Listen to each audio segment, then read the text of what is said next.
একটা খাতা মানে একটা স্টুডেন্ট মানে একটা লাইফ।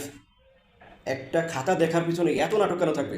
বলা হয়ে থাকে শিক্ষা নাকি জাতির মেরুদণ্ড, অথচ বাংলাদেশের প্রেক্ষাপটে এর চিত্র মেলে ভিন্ন। বলতেছিলাম পূর্ণ মার্ক বা বোর্ড চ্যালেঞ্জের কথা। এবছর অনার্স গত কয়েকদিন আগে দ্বিতীয় বর্ষের রেজাল্ট দিয়েছে। অনেকের ভালো রেজাল্ট আছে, অনেকের আবার আসে নাই। অনেকের কিছু মার্কের জন্য দেখা যাচ্ছে তার সর্বোচ্চ মার্কটা যে আশানুরূপ ভাবে পায়নি। এখন সে শিক্ষার্থীটা বোর্ড চ্যালেঞ্জ করবে। এখন বিষয় এখানে না, একটা স্টুডেন্ট বোর্ড চ্যালেঞ্জ করতেই পারে, এটা স্বাভাবিক। কারণ তার তো শ্রম জড়ায় আছে, তার মেধা জড়ায় আছে। একটা খাতা মানে তো অনেক কিছু। প্রশ্ন হচ্ছে এখানে যে এই বছর একটা চ্যালেঞ্জের জন্য সাবজেক্ট প্রতি ধরা হয়েছে 1200 টাকা।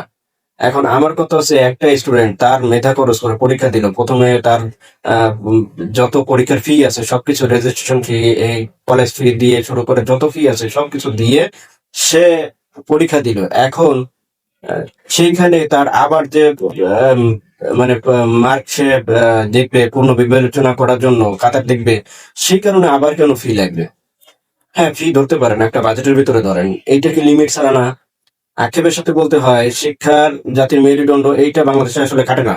কারণ হলো শিক্ষা বাংলাদেশে এখনো পর্যন্ত, ভাই আমি গ্যারান্টি সহকারে বলতে পারি যে এখনো পর্যন্ত বাংলাদেশের শিক্ষামন্ত্রী তো বাদই দিলাম, বাংলাদেশের সরকার যারা আসছে এই সরকাররা তেমন কোনো ভালো কিছু প্রোগ্রেস হয় নাই।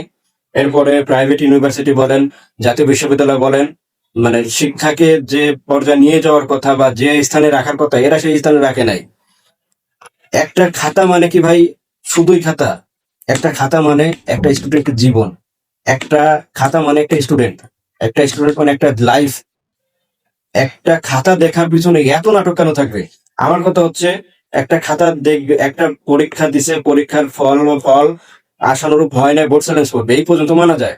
কিন্তু অধিকাংশ সময় দেখা যায় যারা পরীক্ষার যারা দিছে, এক্সামিনার থাকে, যারা খাতা দেখে, তারা অধিকাংশ লোকই ঠিক মতো দেখে না। অধিকাংশ শিক্ষক যারা আছেন, যারা প্রাইভেট বলেন আর পাবলিক বলেন, কোনো বিশ্ববিদ্যালয়ের খাতা ঠিকমতো কোনো শিক্ষক দেখেনি না। তাদের গাফিলতির কারণে বলি হচ্ছে প্রতিটা সেক্টর, প্রতিটা ইয়ারের স্টুডেন্টরা কেন ভাই, তারা প্রতি পদে বাংলাদেশের শিক্ষার ব্যবস্থা যে পরিমাণ গাফিলাতি হয়, এইরকম অন্য কোনো দেশে আপনি পার্শ্ববর্তী কেন, আপনি কোনো দেশে দেখাইতে পারবেন না। শিক্ষাকে এমন পর্যায়ে বাংলাদেশে নিয়ে গেছে, এখনো পর্যন্ত আছে, অবস্থান আছে, নিয়ে গেছে বলে ভুল হবে। শিক্ষা এখনো পর্যন্ত যে স্থানে আছে, ডাইরেক্ট প্যারালাইজড। শিক্ষা জাতির মেরুদণ্ড বাংলাদেশের এই কথাটা ঘাটে না ভাই, এই জন্য বলছি প্যারাডাইস রোগের মতো আছে।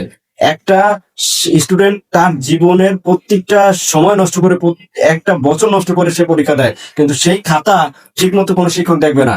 এরপরে আবার যখন সেই খাতাটা ঠিক মতো রিকোয়েস্ট করবে তাদের কাছে, যে একটা প্রোগ্রেস করবে, যে মার্ক আশা অনুরূপ আসে কিনা, তাতেও ভাই এত বিল দেওয়া লাগবে, এত টাকা দিয়ে দেওয়া লাগবে। কেন আপনাদের কি ভরে না? জাতীয় বিশ্ববিদ্যালয়গুলো প্রত্যেকটা জিনিসেই পদক্ষেপে ভুল। গত বছরের কথা চিন্তা করেন, গত বছর তার আগের বছর, second year, third year, fourth year, প্রত্যেকটা রেজিস্ট্রেশনে যে পরিমাণ টাকা ধরছে প্রথম পর্যায়ে, সেই পরিমাণ টাকা দিয়া একটা প্রাইভেট ইউনিভার্সিটিতে পড়া যায়। কেন ভাই আপনাদের এত লাগে কেন? একটা শিক্ষার্থী তার জীবনের বছরগুলো নষ্ট করে আপনাদের কাছে আমানত রাখে, ওই বছরগুলো আমানত রাখে। আপনাদের উচিত তার প্রাপ্যটা তাকে বোঝাই দেওয়া বছর শেষে। কিন্তু আপনারা তা না করে আপনারা কি করবেন? আপনাদের শুধু টাকা দরকার, এই ফেল, এরপরে আসেন হচ্ছে রেজিস্ট্রেশন ফি, এরপরে আসেন এরপরে হচ্ছে যে জায়গায় খাতা পূর্ণ মূল্যায়ন করবেন সে জায়গায় আপনারা ফি নিবেন। কেন ভাই? এইটা তো আসলে দেশে আমার আমার মতে শিক্ষাকে, বাংলাদেশে যদি বাংলাদেশ ভালো কিছু করতে চায়, সেক্ষেত্রে উচিত হবে শিক্ষাকে মৌলিক চাহিদার ভিতরে ধরা। এখনো পর্যন্ত মৌলিক চাহিদাই ধরে, কিন্তু কি চাহিদার ভিতরে রাখছে লিখিত আকারে, এটা কোনোদিন প্রোগ্রেস হয় নাই। এই জন্য বলছি শিক্ষা জাতির মেরুদণ্ড, এটা বাংলাদেশে খাটে না ভাই। যাই হোক, অনেক কথা বললাম। এখন বিষয় হচ্ছে জাতীয় বিশ্ববিদ্যালয়ের, প্রাইভেট বিশ্ববিদ্যালয় যেটাই বলে না কেন, যে সমস্যাগুলি আছে, এরপর হচ্ছে বিশেষ করে এই যে পরীক্ষার যে পূর্ণ মূল্যায়ন যেটা হয়, মার্ক, এইটা ভাই আমার একেবারে শেষ কথা একই কথা বারবার রিপিট হচ্ছে। যে একটা শিক্ষার্থী একটা বছর নষ্ট করে সে পরীক্ষা দিচ্ছে, তার যদি কোনো মানে গাফিলাতি থাকে সে জায়গায় অবশ্যই তার ভুল। কিন্তু সে যদি মার্কটা সে বুঝতেছে যে তার আশানুরূপ হয় নাই, সেক্ষেত্রে সে আপনাদের কাছে আবেদন করবে। সেক্ষেত্রে ভাই 1,000-1,200 টাকা এটা কোন ধরনের ফি? এত তো লাগে না ভাই, এত তো এইখান থেকে কেন?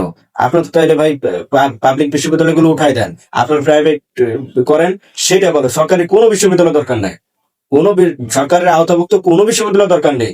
কারণ যে টাকা দিয়ে সরকারি ভাবে পড়বে সেই টাকা দিয়ে বিনা মানে এরকম বিনা রিক্সে প্রাইভেট ইউনিভার্সিটিতে পড়তে পারে স্টুডেন্টরা, যে পরিমাণ বছর শেষে খরচ হয়।